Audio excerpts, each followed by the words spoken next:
Assalamualaikum warahmatullahi wabarakatuh.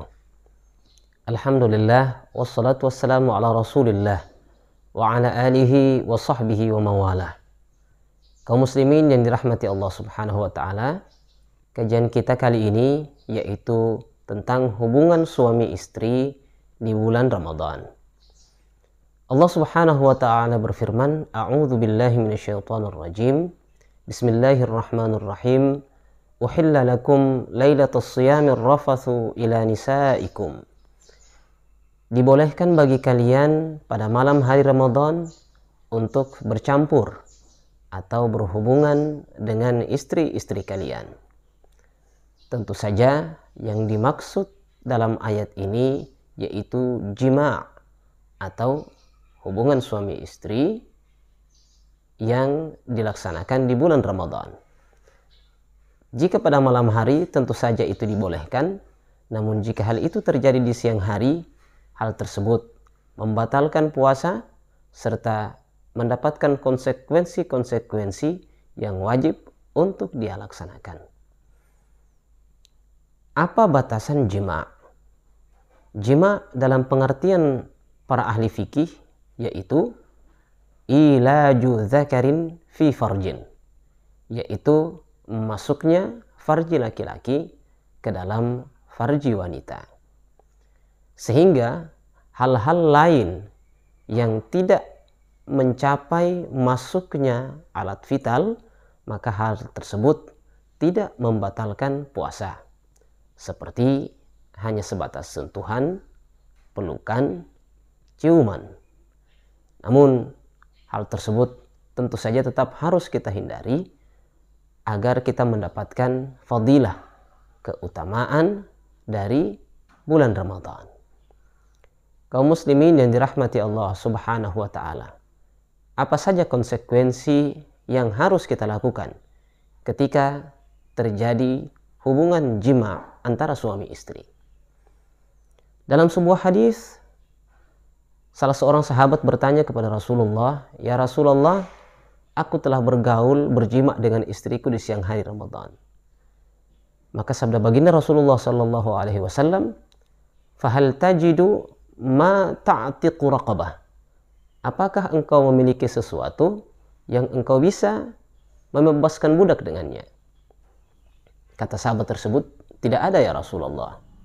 Kemudian Rasulullah bertanya lagi, "Fahal tastati'u an tasuma syahraini mutatabi'ain?" Apakah engkau mampu untuk berpuasa 2 bulan berturut-turut? Kata sahabat tersebut, "Tidak ya Rasulullah." Kemudian yang terakhir, Rasulullah berkata, "Fahal tajidu ma tut'imu sittina miskina?" Apakah engkau mampu memberi makan 60 orang fakir miskin? Sahabat tersebut tetap menjawab, "Tidak." Kaum muslimin yang dirahmati Allah Subhanahu wa taala, dari hadis tersebut kita bisa melihat bahwa kafarah atau denda yang berlaku bagi orang yang melakukan jima' di siang hari Ramadan ada 3 hal. Yang pertama yaitu membebaskan seorang budak. Di zaman modern sudah tidak ada lagi perbudakan yang diakui secara legal. Namun kalau kita melihat berapa kira-kira biaya yang dikeluarkan untuk membebaskan seorang budak, di zaman baginda Rasulullah Sallallahu Alaihi Wasallam, ketika sahabat Sayyiduna Abu Bakar As-Siddiq membebaskan sahabat Bilal bin Rabah, dalam riwayat dikatakan beliau dipatok harga 100 dinar, walaupun kemudian Sayyiduna Abu Bakar membayarnya dengan 200 dinar. Berapa 1 dinar? 1 dinar seharga 1 ekor kambing. Maka sahabat Bilal bin Rabah dipatok dengan harga untuk dimerdekakan, yaitu dengan kisaran 100 ekor kambing. Jika 1 ekor kambing adalah 1 juta rupiah, berarti membebaskan budak sekitar 100 juta rupiah. Dan ini tentu saja bukan jumlah yang sedikit. Kemudian yang kedua yaitu berpuasa 2 bulan berturut-turut, tidak boleh putus dalam hitungan bulan Qamariyah, bukan hitungan bulan Masehi. Tidak boleh putus di awal, pertengahan, walaupun sudah mencapai finish. Jika hal tersebut terjadi, konsekuensinya dia harus mengulang kembali dari awal terhitung satu puasa. Kaum muslimin yang dirahmati Allah Subhanahu wa taala. Yang ketiga yaitu memberi makan 60 fakir miskin. Nah, dalam hal membayar kafarat ini, jumhur ulama berpendapat bahwa membayar kafarah sesuai dengan urutannya. Jika tidak mampu membebaskan budak, maka ia berpuasa 2 bulan berturut-turut. Jika tidak mampu berpuasa, barulah kemudian ia memberi makan 60 fakir miskin. Namun ada pendapat yang berbeda, yaitu dari madhab Maliki, mengatakan bahwa 3 kafarah ini adalah pilihan, terserah kita mau mengambil yang mana yang menurut kemampuan kita. Kaum muslimin yang dirahmati Allah Subhanahu wa taala. Bagaimana jika jima di siang Ramadan dilakukan tanpa sengaja? Terbagi 2 pendapat.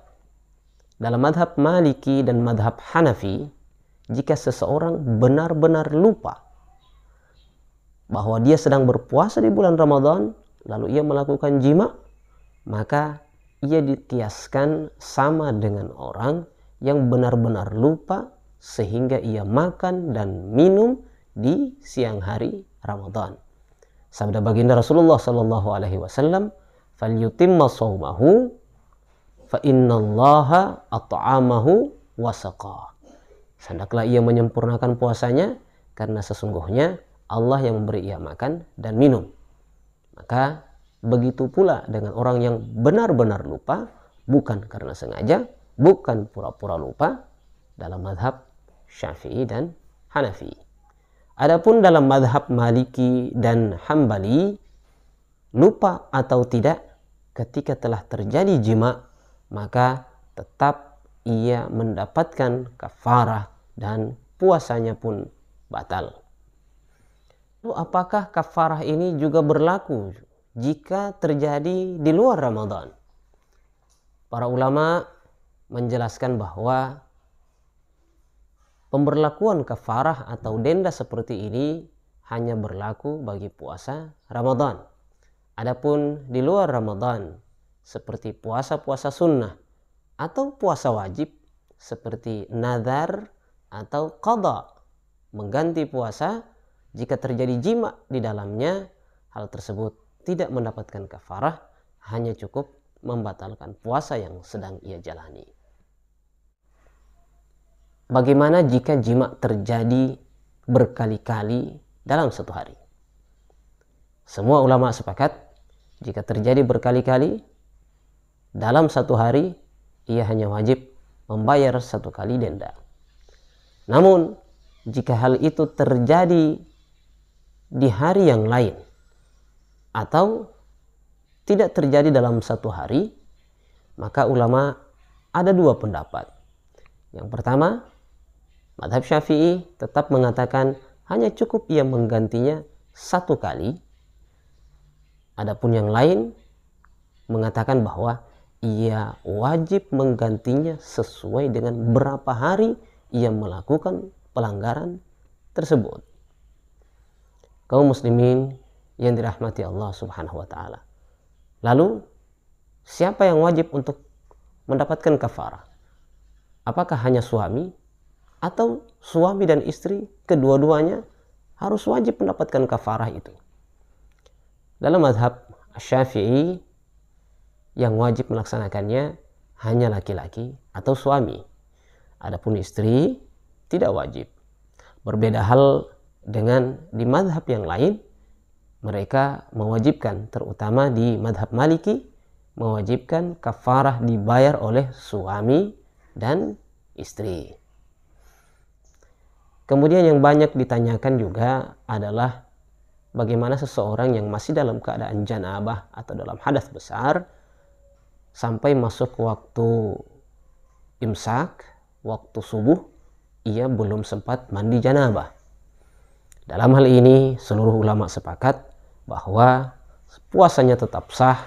Silahkan ia melanjutkan puasa, ia sempurnakan puasanya, namun tentu saja ia harus berusaha untuk suci dari hadas besar sebelum waktu subuh selesai, karena tidak sah salat subuhnya tanpa ia mandi janabah terlebih dahulu. Kaum muslimin yang dirahmati Allah Subhanahu wa taala, sekian kajian ringkas kita. Assalamualaikum warahmatullahi wabarakatuh.